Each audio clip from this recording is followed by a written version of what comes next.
Bom dia para todos os presentes.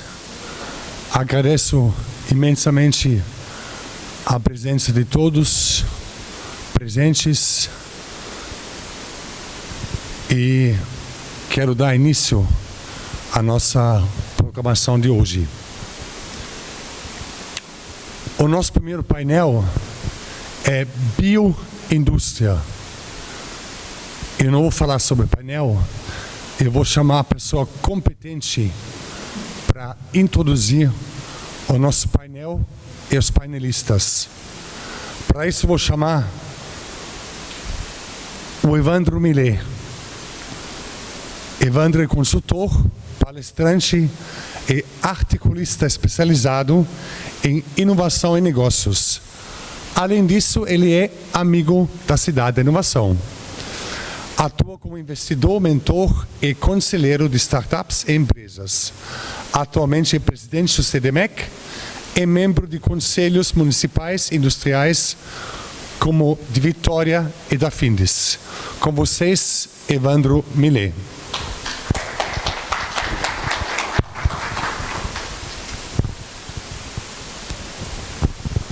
Bom dia a todos. A ideia seria fazer uma breve introdução do tema, né? Nesse painel da bioindústria. Eu acho que nós estamos falando aqui de coisas muito interessantes, são muito novas, né? Todo esse ambiente que nós estamos aqui, na Cidade da Inovação, tem a ver com temas que estão na pauta mundial e na pauta nacional. De alguma forma, a gente tentando colocar o Espírito Santo nesse caminho, no mesmo caminho, né? Nós acostumamos já, na área de inovação, de maneira geral, nós acostumamos muito com o mundo digital, né? O mundo digital, a partir acho que do início do ano 2000, mais fortemente aqui no Espírito Santo, começamos a trabalhar nisso, isso virou, as academias todas entraram nessa discussão muito forte, com seus cursos especializados nisso, as empresas privadas, as grandes empresas, as empresas privadas participando, organizando suas startups, né? Nesse mundo, e acho que isso aí tomou um corpo, que nós observamos algumas iniciativas que acontecem aqui no Estado, como um fundo soberano. O governo do Estado cria lá 250 milhões a partir dos royalties de petróleo, quer dizer, de uma matriz antiga de energia, você cria dinheiro para criar a matriz nova, né? Com as startups patrocinadas aí por um fundo soberano, né, criado e administrado ali a partir do Bandes. Então esse mundo digital, que é um mundo que, em tese, é um mundo barato para se desenvolver, né? De alguma forma, um mundo relativamente barato, que às vezes você precisa apenas de uma máquina, de acesso à internet e algumas pessoas ali fazendo aquele acesso, né? E desenvolvendo alguma coisa, eventualmente disruptiva também, e oferecendo ao mercado. Mas é um mundo...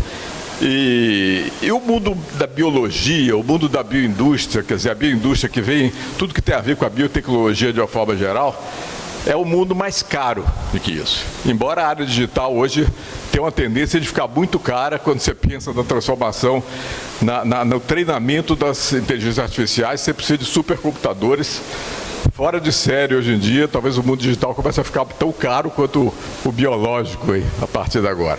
Mas essa biologia tem muito complexo, né?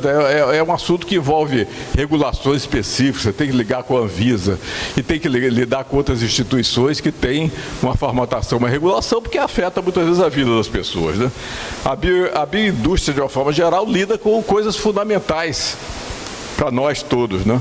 Lida com problemas de saúde, saúde humana, saúde animal, lida com cosméticos, lida com energia, lida com meio ambiente. São assuntos, são temas que passam pela bioindústria. E quando você vai mais além, um pouco acima, você pensa na bioeconomia de uma forma geral. Você não está falando mais só de indústria, você está falando de serviços, você está falando de comércio associado a isso. E aqui no Espírito Santo você tem um embrião de algumas coisas. Eu mesmo, de vez em quando, tomo uma surpresa com algumas coisas nessa área, né? Uma vez fui convidado lá na UFES para participar de um evento, me convidaram, a professora Patrícia Fernandes, da área de biotecnologia ali, e eu percebi no auditório que tinha ali empresas multinacionais, gente do mundo inteiro, um congresso internacional sobre biossegurança, e eu fui descobrir que a UFES é um centro de referência em biossegurança no Brasil. É uma coisa de ponta que talvez pouca gente saiba e que tem a ver com esse ambiente que nós estamos falando, da bioeconomia de maneira geral, né? Então você tem isso, tem startups que eu vejo cuidando. A biotecnologia envolve até mais do que a bio em si. Você tem nanotecnologia, você tem química nesse ambiente voltado para a bioindústria de uma forma geral. Aqui eu vi uma professora procurando uma startup, que nós estamos conversando com ela lá, fazer a partir da química, a partir da celulose, criar um material anti-chamas, né? A celulose que vem da árvore, que vem do eucalipto, e você cria o anti-chamas a partir dali. É um tipo de indústria voltado para isso. Você vê pessoal ligado à nanotecnologia criando maneiras simples de identificar patógenos e contaminantes em alimentos, né? De alguma forma que alguma coisa demandava um trabalho de você manda no laboratório, você rapidamente, em 1 hora, você resolver e detectar o que existe daquilo. Então tem gente aqui competente fazendo coisas, como essas que eu vi, tem outros por aí, atuando nessa área de bioeconomia de uma forma geral, mas é incipiente, né? E a temática desse evento nosso aqui, de economia verde, economia azul, tem tudo a ver com isso. Porque se a gente fala em bioindústria, bioeconomia, aí a temática geral pode se transformar na economia verde, né? Tudo que vem do verde, que vem da árvore, além do mais, né? E além do mais, nesse ambiente todo da biotecnologia. E você tem coisas recentes, né? Toda a discussão de vacinas que aconteceu na época da Covid, que veio numa tecnologia que deu o prêmio Nobel para as... Aliás, quem não conheceu esse livro ainda, eu li um livro fantástico chamado A Decodificadora, contando a história do prêmio Nobel ganho pela pesquisadora americana, junto com uma francesa, que descobriram toda a maneira de você tratar o DNA e resolver problemas que geraram impacto, por exemplo, das novas vacinas que você tem aí. É uma história fantástica de academia e de produção e de empresas criando novidades nessa área voltada para a saúde, não para a saúde humana. Interessantíssimo aí. Quem não conhece essa biografia, escrito por um jornalista acostumado a escrever a biografia do Steve Jobs, de Einstein e tudo, então fica muito interessante até a leitura disso, né? Então nós temos esse ambiente, nós temos o mundo digital, que o Espírito Santo tomou rumo com isso, e agora temos o mundo bio, que é um mundo que a gente precisa tomar rumo nisso, seja com a economia verde, né? E agora com a coisa mais recente da economia azul, né? A economia voltada para os oceanos, voltada para o mar. Pouca gente conhece o que se passa nas profundezas do oceano. Eu vi recentemente uma matéria no Estadão falando sobre isso. 5% apenas do que acontece ali é conhecido. A quantidade de espécies desconhecidas nas profundezas dos oceanos é enorme. Tem gente discutindo mineração nos fundos dos oceanos, né? E aí é um problema ambiental também a ser discutido. Então tem uma temática bastante nova da discussão de economia azul, que às vezes abrange desde a energia eólica offshore até a economia da praia, o pessoal vendendo picolé na praia. Esse assunto da economia azul cobre essas coisas todas. Então nós estamos discutindo coisas novas, coisas modernas, coisas que têm a ver com o futuro, né? Todo o futuro do Brasil e do mundo, e que é uma coisa que precisa da academia e precisa de empresas fazendo isso. Nós conseguimos deslanchar no mundo digital essa ambiência toda, e precisamos deslanchar nesse mundo bio também. E para poder fazer essa apresentação aqui, nós vamos ter um painel com 2 participantes. Deixa eu ler a biografia aqui, a mini. Nós vamos ter aqui a Liz Lacerda da Vale e o Nélio Augusto Sequim, é assim que se fala, Nélio, Sequim, né?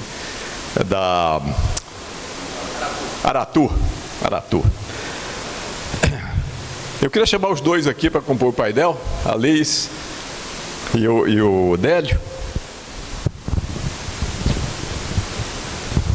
Bom, começamos com a Liz Lacerda da Vale, atualmente responsável pela gestão e acompanhamento do portfólio de fomento do Fundo Vale, mestrando em resiliência socioecológica para o desenvolvimento sustentável na Universidade de Estocolmo e graduada em Relações Internacionais pela PUC Minas.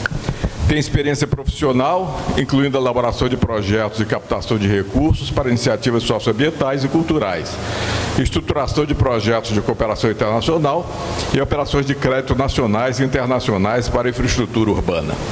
Ok? Muito bem-vinda, Liz. Você com a palavra, então. Muito obrigada, agradecer a presença de todos, agradecer o convite, né, da Cidade de Inovação, parabenizar pela iniciativa, né, do primeiro Fórum da Economia Verde e Azul, e dizer que para a Vale é um prazer estar aqui contribuindo com essa conversa, né? Acho que aqui a gente vai trocar muita informação e aprender um pouco mais, assim, tenho essa expectativa, né? Bom, apresentar um pouco a nossa tese, digamos assim, né? Acho que aqui apresentar um pouco, talvez, de uma Vale que nem todo mundo conheça, né? Que quando a maioria das pessoas escuta Vale, lembra da mineração, né? A primeira coisa que vem à cabeça é a mineração, mas hoje a Vale tem a perspectiva de ser um negócio baseado na natureza e ser referência em mineração sustentável. Esse é o nosso foco, né? Então, nessa perspectiva, hoje nós ajudamos a proteger uma área de 11 vezes maior que é ocupada pelas nossas operações. Isso inclui, inclusive, a reserva natural aqui em Linhares, né, protegendo 23 mil hectares, e a reserva nacional a Rebio-Suretama, né, que ela é manejada, né, pelo ICMBio e apoiado pela Vale. Então, hoje a companhia estabeleceu, né, se comprometeu na COP com o que a gente internalizou como a meta florestal. Então, hoje a floresta, né, a economia da floresta, ela é parte do negócio, né, da estrutura do negócio. Então, essa agenda florestal, ela é sim o legado positivo que a gente quer deixar, e ela está dentro da estratégia do negócio, né? Então, o nosso compromisso hoje é de recuperação de 100 mil hectares de floresta e proteção de outros 500 mil hectares. Dentro da perspectiva de recuperação, a gente fala de recuperação biológica, de recuperação produtiva, e aí a gente chega na bioeconomia, né, na perspectiva da recuperação produtiva, testando alguns modelos de apoio a negócios de impacto de floresta e clima. Então, hoje a gente trabalha com a meta florestal apoiando 6 negócios diretamente, a estruturação de 6 negócios, num arranjo inovador de organizações que estão olhando desde o modelo de negócio até a região, até os produtos, a conexão com o mercado, a pesquisa. Então, isso é muito interessante, né, esse modelo. Um pouco das frentes estratégicas na companhia que a gente vem trabalhando, e alguns exemplos de iniciativas apoiadas pela Vale, pelo Fundo Vale, né? Então, na agenda de proteção e recuperação, um pouco da meta florestal eu já falei. Bioeconomia na Amazônia. A Amazônia é o nosso território prioritário de atuação na agenda de bioeconomia, especialmente porque as nossas operações, ou a maior operação hoje da companhia, está localizada no Pará, né, em Carajás. Então, a ideia é entregar um legado positivo e pensar também, né, a contribuir para a reflexão da saída, né, porque a gente talvez não pense nisso, porque na nossa geração um projeto de mineração ainda está em operação, mas a mineração, ela é um projeto que tem início, meio e fim. E o legado para esses territórios após a mineração, né, como que a gente pensa naquilo que pode ser desenvolvido do ponto de vista de atividade econômica, que vai ficar depois da mineração, e que ao longo do processo a companhia pode apoiar, né? Então, a ideia é entender o território e contribuir para a vocação territorial para além da mineração, né? Então, hoje a gente trabalha com um grande projeto com o ICMBio, o Sustenta Bio, que é estruturação de cadeias produtivas em 15 áreas de conservação na Amazônia. O GBB é também um projeto do ITV muito interessante, que é a Genômica da Biodiversidade Brasileira, Eu acho que na perspectiva da busca dos bioativos, na busca e na catalogação, né, digamos assim, categorização daquilo que são os bioativos na Amazônia, que vão ser conectados com a indústria, né, farmacêutica, com a produção de cosméticos também. Esse projeto com o ITV ele é muito interessante. Hoje a gente tem infraestrutura instalada no ITV. O ITV é o Instituto Tecnológico Vale, que tem 2 sedes, a especializada em mineração, que fica em Minas Gerais, e a em desenvolvimento sustentável, que fica em Belém, no Pará, né? Então, esse projeto é um projeto muito interessante do ponto de vista de mapeamento da genômica brasileira. A infraestrutura que o ITV tem hoje, ela é singular, se comparada, inclusive, com outros institutos no Brasil, e tem um potencial muito grande de contribuir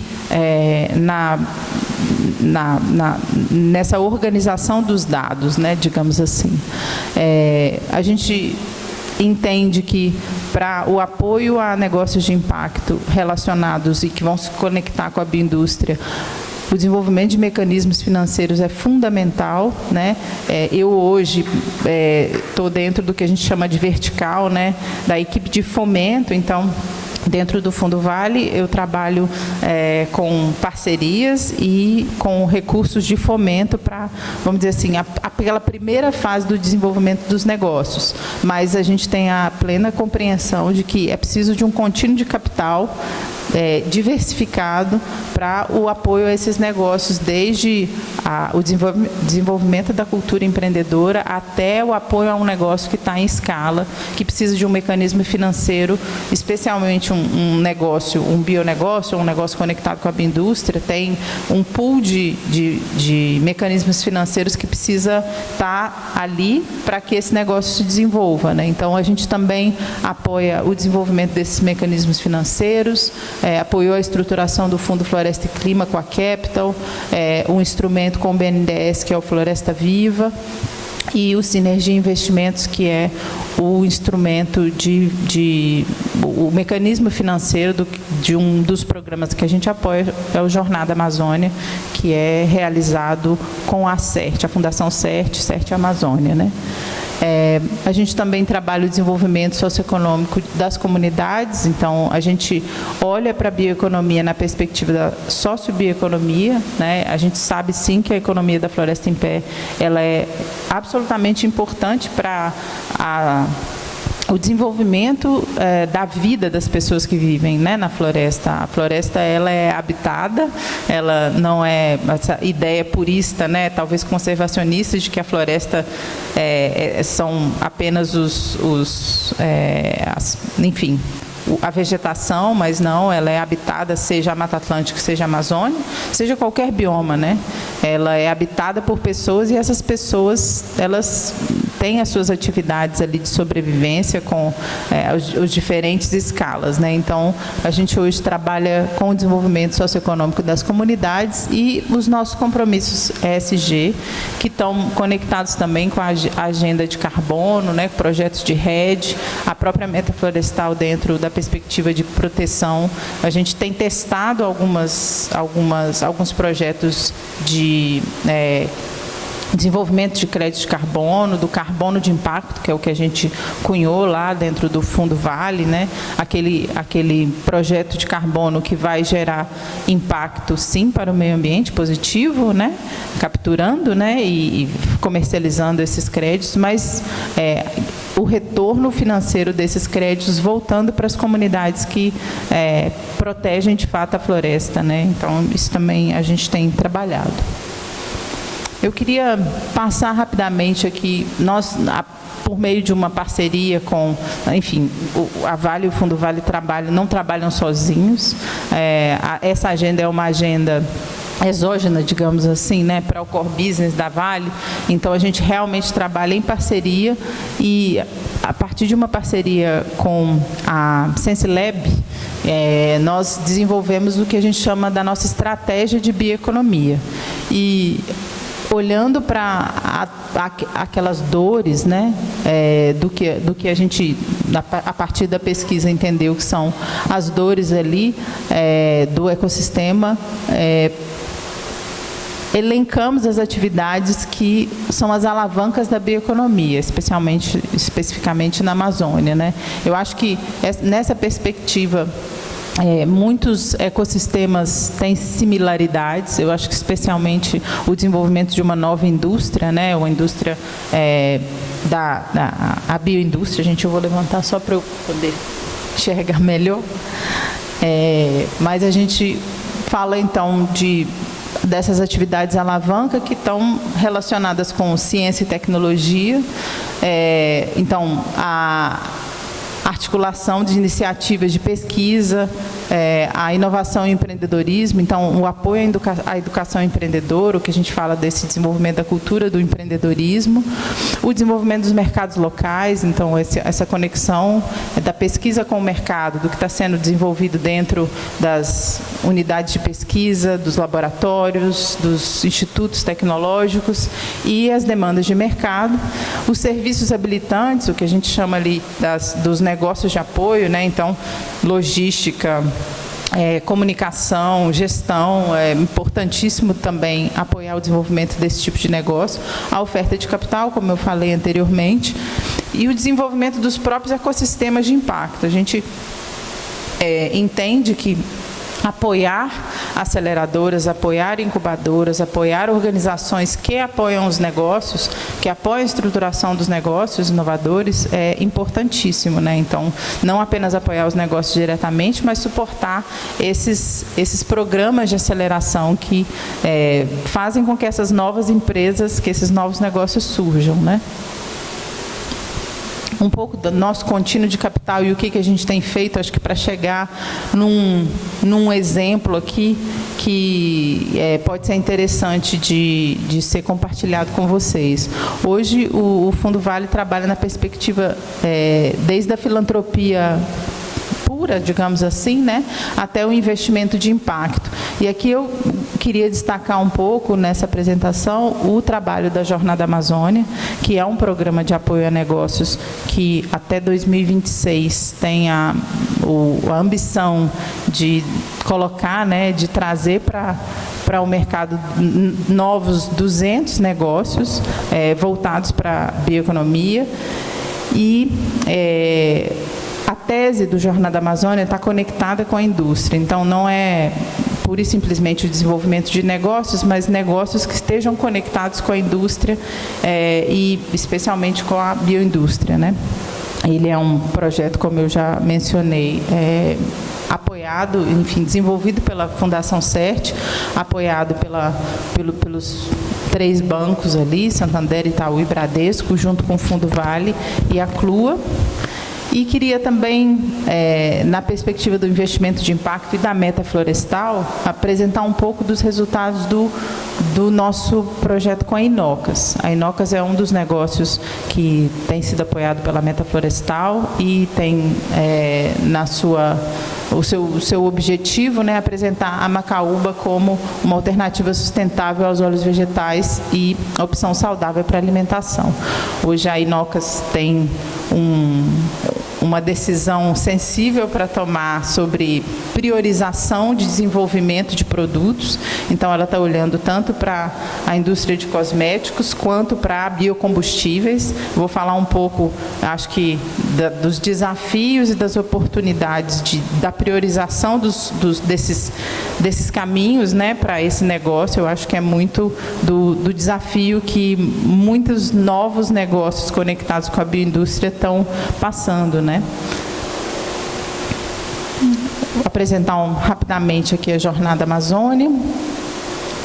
É um programa de apoio a negócios que a ideia é a criação, da criação de uma cultura empreendedora para criar negócios de impacto positivo até o impacto em escala, né? Então, a ideia é apresentar uma jornada de fato de desenvolvimento de negócio que vai desde a ideação, né, desde aquilo, antes mesmo da ideação, né, estimular aqueles que têm o desejo de empreender o que fazer, quais os canais, os caminhos, quem procurar, enfim, eu acho que aí é um programa super interessante, que a gente tem muitas boas perspectivas, e foi feito um estudo pela Fundação CERT do que é o ecossistema antes do desenvolvimento desse programa, né, de o que está faltando, as conexões que ainda estão em aberto, digamos assim, para que essa criação de novos negócios aconteça, e a gente viu ali o papel ou a contribuição que o Fundo Vale poderia dar no desenvolvimento desse ecossistema, né? Então, essa é a jornada empreendedora, desde a ativação, originação até a evolução dos negócios. E falando um pouco da relação entre a indústria e os negócios, eu acho que tem uma sacada importante do estudo que o Jornada Amazônia fez de demanda, né, para a bioeconomia, que é o que são os principais insumos da biodiversidade amazônica consumidos pelas indústrias. Então, a Fundação CERT fez uma pesquisa e trouxe esses insumos, né, listou esses insumos por prioridade, né, do que é demandado para a indústria. E nos setores demandantes, os produtos, né? Então, já foi feita essa conexão, essa fase do Jornada Amazônia é o que eles chamam de gêmeo digital. Então, a Fundação CERT vai até o mercado, entende as demandas e estimula, né, ou traz essa informação para aqueles empreendedores que estão na jornada serem, né, terem a curiosidade de pensar o que eles podem desenvolver que esteja conectado com as demandas de mercado, né? Aqui um pouco dos desafios dessa demanda e de como essa demanda chega para a indústria. Então, as deficiências gerais das cadeias da bioeconomia estão muito nessas linhas, né, da garantia de origem, da ausência de meios de transação financeira, da desorganização logística, falta de classificação e padronização de produtos. Esses são desafios clássicos para trabalhar com os negócios da bioeconomia, na Amazônia especificamente, mas eu acho que isso não é diferente em outros ecossistemas, em outros biomas, desafios relacionados a comércio e as conclusões, né? Quais são as dores? Existe uma demanda significativa, existem gaps e hiatos entre o que está sendo desenvolvido nos negócios e essa demanda, que estão relacionados a comércio, ao extrativismo, à integração das ações de diversos elos da cadeia, monitoramento, né, também é um desafio, qualidade e padronização dos produtos. Desafios relacionados a cadeias produtivas especificamente, a questão da rastreabilidade. Hoje a rastreabilidade é um tema que vem de fora para dentro, digamos assim. As maiores pressões sobre rastreabilidade hoje, a gente tem sofrido de fora para dentro. Então, a gente tem um protocolo, por exemplo, da União Europeia, de comercialização de produtos que são identificados como produtos na cadeia do desmatamento, eles já não vão ter o mercado na União Europeia, eles vão ser banidos, né? Então, essa questão da rastreabilidade, de onde vem esse produto? Esse produto, ele está relacionado a uma cadeia sustentável, tem algum rastro, né, dentro dessa comercialização aí que está relacionado ao desmatamento. Esse produto, ele vai ter sua limitação. Então, hoje a questão da economia, da bioeconomia, da economia verde, ela não é apenas uma preocupação ou um sonho, digamos assim, dos ambientalistas ou de quem trabalha estritamente com o tema de sustentabilidade, mas ela é uma questão econômica de fato, né? A gente tem limitações de mercado para os nossos produtos se a gente não cumpre certas regulamentações internacionais. E aí a gente tem uma oportunidade no desenvolvimento de produtos e serviços que estejam conectados com cadeias sustentáveis no mercado internacional também. Então, a gente encontra o limitador e também encontra uma oportunidade no desenvolvimento desses produtos, né? E aí a gente também tem o desafio da logística. Eu acho que na Amazônia esse é um desafio clássico, né, de como esses produtos que estão muitas vezes dentro da floresta, sendo trabalhados pelos extrativistas, eles chegam num padrão de consumo, digamos assim, tanto para a indústria quanto, né, para o consumidor final. Esse é um desafio muito expressivo, digamos, significativo, né? Os desafios, como eu falei, e a gente tem tendências favoráveis.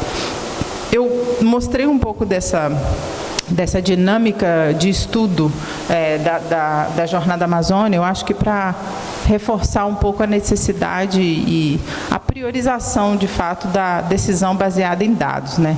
Eu acho que, à medida que a gente entende o tipo de negócio que a gente quer desenvolver, é preciso dar, não vou dizer que são passos atrás, mas são passos pequenos para frente, para você dar um salto de mercado mais significativo e perene, né? Que tenha boa base metodológica, boa base de dados. Então, estudar as tendências de mercado para estimular pesquisadores, estimular a academia a desenvolver negócios que estejam conectados com as tendências de mercado é muito interessante para que você tenha o desenvolvimento mais seguro, digamos assim, desses negócios. Aqui eu trouxe alguns cases de negócios que são apoiados pelo Fundo Vale, via Meta Florestal, via Jornada Amazônia, que eu acho que estão dentro da conexão, né? São bionegócios que estão conectados com a bioindústria. E o negócio da Aedes Bioativos é um negócio super interessante, né? Focado em identificar moléculas do bioma amazônico e desenvolver compostos bioativos únicos. Então são produtos que estão relacionados as doenças relacionadas ao envelhecimento e contribuem para a maior longevidade. Queria falar um pouquinho mais de detalhe da Inocas, e aí eu queria lançar aqui, acho que o que eu preparei como, enfim, 3 desafios e oportunidades na bioindústria de uma maneira geral que a gente pode explorar um pouco mais com o negócio da Inocas. Então, quando eu apresentei o Jornada Amazônia, que é esse programa que está trabalhando com o ecossistema amazônico e, enfim, iniciou em 2022 e tem essa perspectiva do desenvolvimento da cultura empreendedora, eu falei isso um pouquinho antes, mas a sensibilização para a leitura empreendedora do cientista na pesquisa para o mercado. Eu acho que isso talvez seja um pouco comum a outros ecossistemas, mas essa conexão entre o que está sendo desenvolvido nos centros tecnológicos sim, é importantíssimo, que, obviamente, que você não vai deixar uma pesquisa ou manter a pesquisa refém do mercado, mas eu acho que é apresentar a quem está desenvolvendo pesquisa as oportunidades, né? Via mesmo treinamentos, né? O conhecimento do banco de dados, do que está se inovando pelo mundo em cadeias específicas, e estimular a pesquisa a olhar para essas tendências e desenvolver, obviamente, a partir da aptidão de cada um dos ecossistemas, negócios e ideias que estejam conectados com essas demandas, né? E por isso também a perspectiva do Fundo Vale acho que como que esse pesquisador, como que esse cientista, ele tem acesso a essas novas ideias, né? Ele precisa estar próximo ou ter contato com incubadoras, aceleradoras, programas que são desenvolvidos nessa linha, para que ele seja estimulado a pensar em ideias que vão ter fit, né, com o mercado. E aí, quando a gente fala de product fit, eu acho que o caso da Inocas e da Aegis é muito interessante, porque o primeiro passo é o quanto esse bioativo é aderente ao mercado. Quando você fala, a Inocas eu mencionei anteriormente, então ela está aí nessa encruzilhada, que é uma encruzilhada boa de pensar qual produto ela vai desenvolver, ou qual produto tem perspectiva de mercado mais interessante para ser desenvolvido. Então, olhando para cosméticos, olhando para combustíveis, né? Então, a base é a macaúba, e aí há essa possibilidade do desenvolvimento de biocombustíveis e há a possibilidade do desenvolvimento de cosméticos. O que tem mais conexão com o mercado? O que o mercado está demandando? O que é interessante e o que pode, em parceria com um off-taker, ser desenvolvido. Hoje a gente tem uma das maiores indústrias de cosmético do Brasil interessadas, né, sinalizou interesse no co-desenvolvimento de um produto cosmético junto com a Inocas. Então, já tem já desenvolveram o MOU, e aí, digamos assim, que a possibilidade de desenvolvimento de cosméticos é muito mais forte por conta desse estudo com o off-taker, que é o comprador que vai apoiar no desenvolvimento do produto, né? Então, entender que a necessidade de um comprador, ela contribui para o desenvolvimento do produto. Ela estimula o desenvolvimento, ou o desenvolvimento mais rápido, digamos assim, de um produto, e ela garante, em certa medida, o seu mercado lá na frente, né?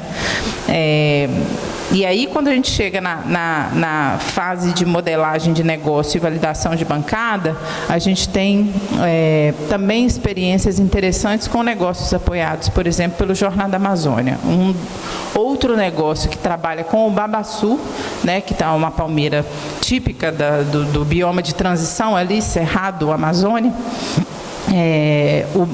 Um dos negócios que é apoiado pelo Jornada Amazônia, nos procurou porque eles queriam fazer um teste com um aditivo para combustíveis. E eles já tinham feito um teste numa outra empresa e queriam testar com os caminhões da operação da Vale, porque esse aditivo ele tinha uma maior eficiência com veículos que se mantinham numa velocidade constante. E dentro das operações a gente tem o controle da velocidade e os movimentos ali dos caminhões para retirada, enfim. É muito mais controlado o ambiente, digamos assim, do que um caminhão que está numa estrada, por exemplo, né? Então, esse negócio fez um teste desse aditivo numa outra empresa que tinha caminhões que levava e trazia produtos pelo Brasil, mas ela estava muito interessada em fazer o teste do aditivo dentro da operação por conta da velocidade dos caminhões, que era constante, e o quanto esse aditivo ele poderia economizar, digamos assim, né, os custos de combustível mesmo, né, da companhia. E aí a gente fez essa conexão. Então, é muito importante e é natural, né, esses testes dentro de uma empresa maior, quando o negócio está começando, para, mais uma vez, decidir qual que é o produto viável aí para esses negócios. Um segundo ponto que eu acho que é importante falar é o co-desenvolvimento tecnológico e a prontidão tecnológica. Os negócios trabalham em fases diferentes. Eu que estou no fomento ali, a gente tem clareza do lugar do fomento, do lugar das FAPs no desenvolvimento das ideias, né? E a gente também entende que para aquela fase do Product Fit, quando chega em escala, aí você já tem necessidades tanto de tempo quanto de capital muito maiores, né? Quando precisa de aprovação de Anvisa, quando você está naquela outra fase já de mais escala, a necessidade do capital é outra e o risco do capital também é outro. Então, é importante ter isso em mente.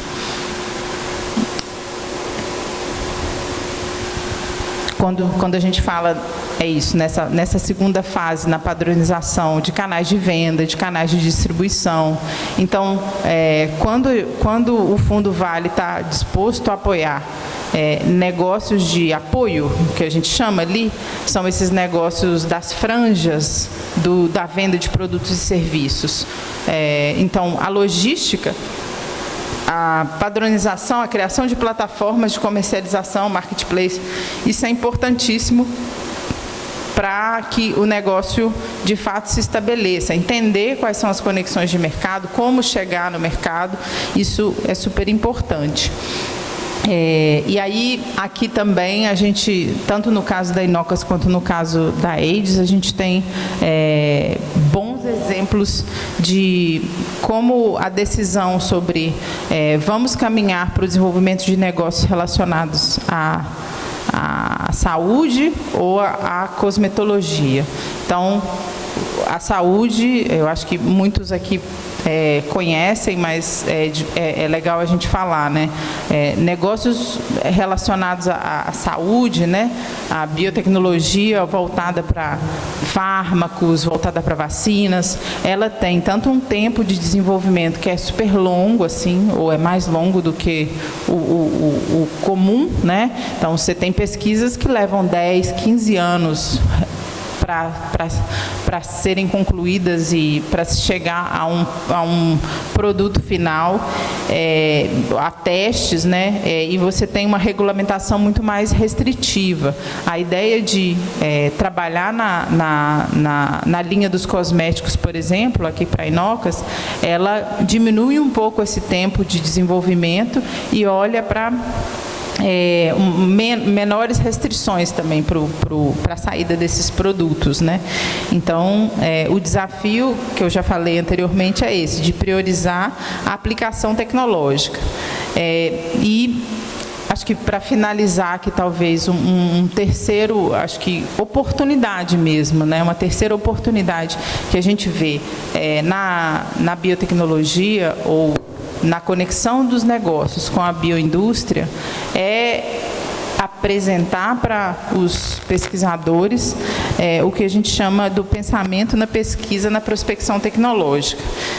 Então, existem bancos de dados que são patentários e não patentários. Estou aprendendo um pouco isso. Lá no Fundo Vale a gente tem uma especialista, né, a Juliana Saliba, ela trabalhou durante muitos anos na Biotech Town, que fica baseada lá em Belo Horizonte, na verdade em Nova Lima. E ela vem para estruturar o que a gente chama de hub de negócios dentro da Meta Florestal. Então, ela traz esse conhecimento, inclusive, se tiverem interesse, depois ela pode também apresentar aqui o que é esse banco de dados patentários e não patentários, que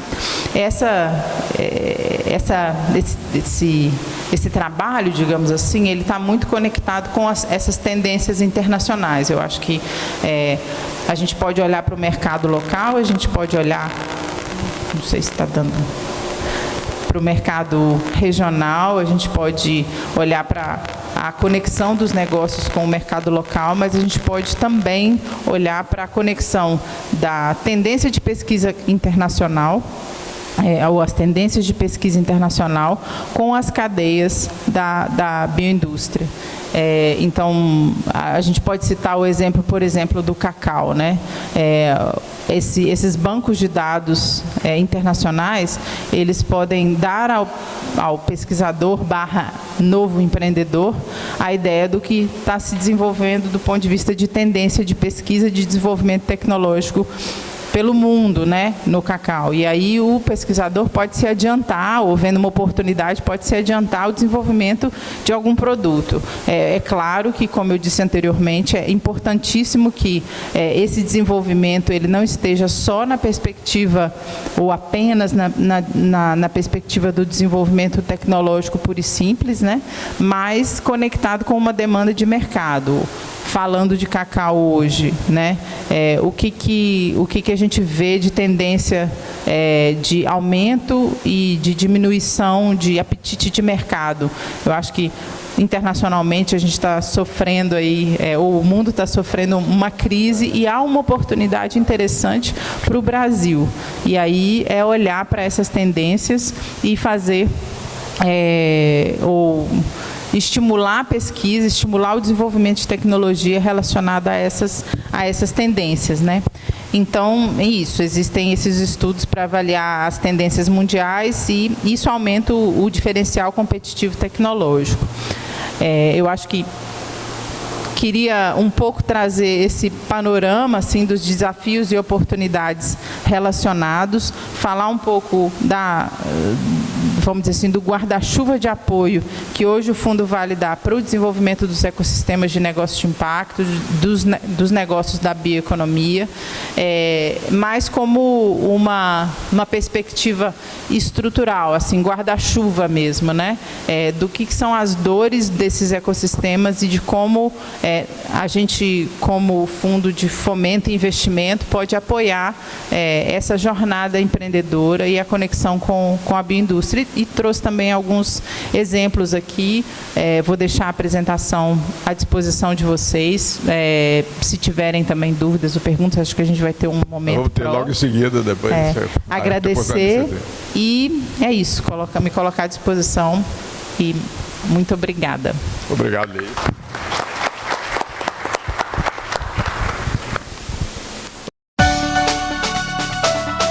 Cidade da Inovação.